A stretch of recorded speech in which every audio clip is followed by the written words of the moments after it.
آج تک کیپٹن دوبے کے لہجے میں اس نے ایسی یاسیت کبھی نہیں دیکھی تھی۔ کیا ہوا؟ وہ پوچھے بغیر نہ رہ سکا۔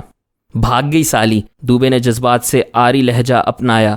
منوہر لال حیران تھا کہ کیپٹن دوبے جیسا عیاش ہندو نوجوان بھی کبھی کسی فحاشہ سے محبت کر سکتا ہے۔ اس نے تو شاردا کو یوں ہی اس کے ساتھ چمٹا دیا تھا، لیکن بات تو بہت دور نکل چکی تھی۔ اگر یہ سب کچھ سچ تھا تو منوہر لال کے لیے یہ نیچرل گفٹ ہوتا۔ اس نے شاردا کے معاملے میں دوبے کو مختلف بہانوں سے کریدا اور اس نتیجے پر پہنچا کہ واقعی بھارتی سیکیورٹی فورسز انٹیلیجنس کے کیپٹن دوبے کو شاردا نامی اس فحشہ سے محبت ہو گئی تھی، جسے اس کے امرتسر پوسٹنگ کے دوران منوہر لال نے ایک منصوبے کے تحت دوبے سے ٹکرایا تھا۔ مزید اقساط سننے کے لیے ہمارے چینل کو سبسکرائب کیجیے اور بیل آئیکن پر کلک کریں تاکہ آپ کو ہمارے نئے اپلوڈز کے متعلق نوٹیفیکیشنز ملتی رہیں۔ ہماری ویڈیوز کو لائک اور شیئر کریں اور کمنٹ سیکشن میں ہمیں اپنی رائے سے آگاہ کرتے رہیں۔